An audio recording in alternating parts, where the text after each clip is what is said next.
آپ صلی اللہ علیہ وسلم فرما رہے تھے کہ تمام اعمال کا دار و مدار نیت پر ہے اور ہر عمل کا نتیجہ ہر انسان کو اس کی نیت کے مطابق ہی ملے گا۔ پس جس کی ہجرت ترک وطن دولت دنیا حاصل کرنے کے لیے ہو یا کسی عورت سے شادی کی غرض سے ہو، پس اس کی ہجرت انہی چیزوں کے لیے ہوگی جن کے حاصل کرنے کی نیت سے اس نے ہجرت کی ہے۔ ایک شخص حارث بن ہشام نے آن حضرت محمد صلی اللہ علیہ وسلم سے سوال کیا تھا کہ حضور پاک آپ پر وحی کیسے نازل ہوتی ہے؟ آپ صلی اللہ علیہ وسلم نے فرمایا، وحی نازل ہوتے وقت کبھی مجھ کو گھنٹی کی سی آواز محسوس ہوتی ہے اور وحی کی یہ کیفیت مجھ پر بہت شاق گزرتی ہے۔ جب یہ کیفیت ختم ہو جاتی ہے تو میرے دل دماغ پر اس فرشتے کے ذریعے نازل شدہ وحی محفوظ ہو جاتی ہے، اور کسی وقت ایسا ہوتا ہے کہ فرشتہ بشکل انسان میرے پاس آتا ہے اور مجھ سے کلام کرتا ہے، پس میں اس کا کہا ہوا یاد رکھ لیتا ہوں۔ حضرت عائشہ رضی اللہ عنہا کا بیان ہے کہ میں نے سخت کڑاکے کی سردی میں آن حضرت محمد صلی اللہ علیہ وسلم کو دیکھا ہے کہ آپ صلی اللہ علیہ وسلم پر وحی نازل ہوئی، اور جب اس کا سلسلہ موقوف ہوا تو آپ صلی اللہ علیہ وسلم کی پیشانی پسینے سے شرابور تھی۔ آن حضرت صلی اللہ علیہ وسلم پر وحی کا ابتدائی دور اچھے سچے پاکیزہ خوابوں سے شروع ہوا۔ آپ خواب میں جو کچھ دیکھتے وہ صبح کی روشنی کی طرح صحیح اور سچا ثابت ہوتا۔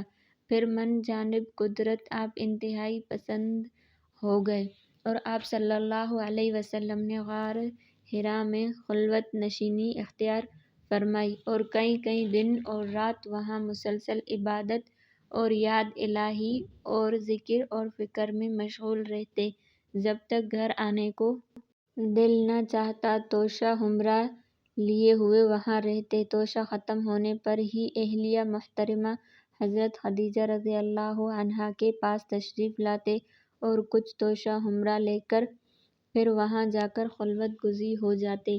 یہی طریقہ جاری رہا یہاں تک کہ آپ پر حق منکشف ہو گیا اور آپ غار حرا ہی میں قیام پذیر تھے کہ اچانک حضرت جبرائیل علیہ السلام آپ کے پاس حاضر ہوئے اور کہنے لگے کہ اے محمد پڑھو۔ آپ فرماتے ہیں کہ میں نے کہا کہ میں پڑھنا نہیں جانتا۔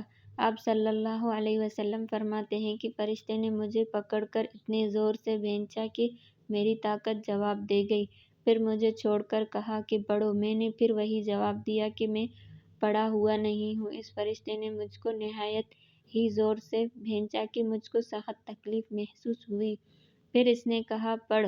میں نے کہا کہ میں پڑھا ہوا نہیں ہوں۔ فرشتے نے تیسری بار مجھ کو پکڑا اور تیسری مرتبہ پھر مجھ کو بھینچا کہ پھر مجھے چھوڑ دیا اور کہنے لگا کہ پڑھو اپنے رب کے نام کی مدد سے جس نے پیدا کیا اور انسان کو خون کی پھٹکی سے بنایا، پڑھو اور آپ کا رب بہت ہی مہربانیاں کرنے والا ہے۔ بس یہی آیتیں آپ حضرت جبرائیل علیہ السلام سے سن کر اس حال میں غار حرا سے واپس ہوئے کہ آپ کا دل اس انوکھے واقعہ سے کانپ رہا تھا۔ آپ حضرت خدیجہ کے ہاں تشریف لائے اور فرمایا کہ مجھے کمبل اوڑھا دو۔ مجھے کمبل اوڑھا دو۔ آپ کو کمبل اوڑھا دیا گیا۔ جب آپ کا ڈر جاتا رہا تو آپ نے اپنی زوجہ محترمہ حضرت خدیجہ رضی اللہ عنہا کو تفصیل کے ساتھ یہ واقعہ سنایا اور فرمانے لگے کہ مجھ کو اپنی جان کا خوف ہو گیا ہے۔ آپ کی اہلیہ محترمہ حضرت خدیجہ رضی اللہ عنہا نے آپ کی ڈھارس بندھائی اور کہا کہ آپ کا خیال صحیح نہیں ہے، خدا کی قسم آپ کو اللہ کبھی رسوا نہیں کرے گا۔ آپ تو اخلاق فاضلہ کے مالک ہیں، آپ تو کنبہ پرور ہیں، بے کسوں کا بوجھ اپنے سر پر رکھ لیتے ہیں، مفلسوں کے لیے آپ کماتے ہیں، مہمان نوازی میں آپ بے مثال ہیں اور مشکل وقت میں آپ امر حق کا ساتھ دیتے ہیں۔ ایسے اوصاف حسنہ والا انسان یوں بے وقت ذلت و خوار کی موت نہیں پا سکتا۔ پھر مزید تسلی کے لیے حضرت خدیجہ رضی اللہ عنہا آپ صلی اللہ علیہ وسلم کو ورقہ بن نوفل کے پاس لے گئی جو ان کے چچا زاد بھائی تھے اور زمانہ جاہلیت میں نصرانی مذہب اختیار کر چکے تھے اور عبرانی زبان کے کاتب تھے، چنانچہ انجیل کو بھی حسب الشیخ خاوندی عبرانی زبان میں لکھا کرتے تھے۔ انجیل سریانی زبان میں نازل ہوئی تھی، پھر اس کا ترجمہ عبرانی زبان میں ہوا۔ ورقہ اسی کو لکھتے تھے۔ وہ بہت بوڑھے ہو گئے تھے، یہاں تک کہ ان کی بینائی بھی رخصت ہو چکی تھی۔ حضرت خدیجہ رضی اللہ عنہا نے ان کے سامنے آپ کے حالات بیان کیے اور کہا کہ اے چچا زاد بھائی، اپنے بھتیجے محمد صلی اللہ علیہ وسلم کی زبانی ذرا ان کی کیفیت سن لیجیے۔ وہ بولے کہ بھتیجے، آپ نے جو کچھ دیکھا ہے اس کی تفصیل سناؤ۔ چنانچہ آپ صلی اللہ علیہ وسلم نے اول تا آخر پورا واقعہ سنایا، جسے سن کر ورقہ بے اختیار ہو کر بول اٹھے کہ یہ تو وہی ناموس معزز رازدان فرشتہ ہے جسے اللہ نے حضرت موسیٰ علیہ السلام پر وحی دے کر بھیجا تھا۔ کاش میں آپ کے اس عہد نبوت کے شروع ہونے پر جوان عمر ہوتا، کاش میں اس وقت تک زندہ رہتا جبکہ آپ کی قوم آپ کو اس شہر سے نکال دے گی۔ رسول کریم صلی اللہ علیہ وسلم نے یہ سن کر تعجب سے پوچھا کہ کیا وہ لوگ مجھ کو نکال دیں گے حالانکہ میں تو ان میں صادق اور امین اور مقبول ہوں؟ ورقہ بولا، ہاں یہ تو سب کچھ سچ ہے، مگر جو شخص بھی آپ کی طرح امر حق لے کر آیا لوگ اس کے دشمن ہی ہو گئے ہیں۔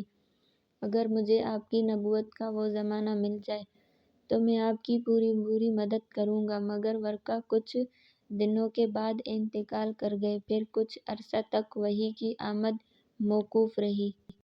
آپ صلی اللہ علیہ وسلم نے وحی کے رک جانے کے زمانے کے حالات بیان فرماتے ہوئے کہا کہ ایک روز میں چلا جا رہا تھا کہ اچانک میں نے آسمان کی طرف ایک آواز سنی اور میں نے اپنا سر آسمان کی طرف اٹھایا، کیا دیکھتا ہوں کہ وہی فرشتہ جو میرے پاس غار حرا میں آیا تھا وہ آسمان اور زمین کے بیچ میں ایک کرسی پر بیٹھا ہوا ہے۔ میں اس سے ڈر گیا اور گھر آنے پر میں نے پھر کمبل اوڑھنے کی خواہش ظاہر کی۔ اس وقت اللہ پاک کی طرف سے یہ آیت نازل ہوئی۔ اے لحاف اوڑھ کر لیٹنے والے، اٹھ کھڑا ہو اور لوگوں کو عذاب الہی سے ڈرا اور اپنے رب کی بڑائی بیان کر اور اپنے کپڑوں کو پاک صاف رکھ اور گندگی سے دور رہ۔ اس کے بعد وحی تیزی کے ساتھ پے در پے آنے لگی۔ اس حدیث کو یحییٰ بن بکیر کے علاوہ لیث بن سعد سے عبداللہ بن یوسف اور ابو صالح نے بھی روایت کیا ہے اور عقیل کے علاوہ زہری سے ہلال بن رواد نے بھی روایت کیا ہے۔ یونس اور معمر نے اپنی روایت میں لفظ فوادہ کی جگہ بوادہ نقل کیا ہے۔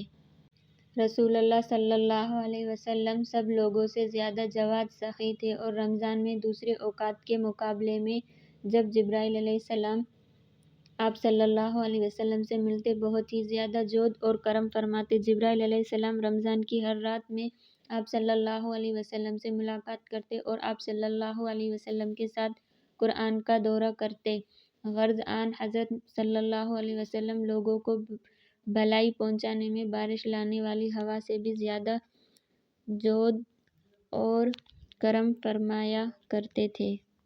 مزید ایسی حدیثیں سننے کے لیے چینل کو سبسکرائب کریں اور کمنٹ میں محمد لکھ لیں۔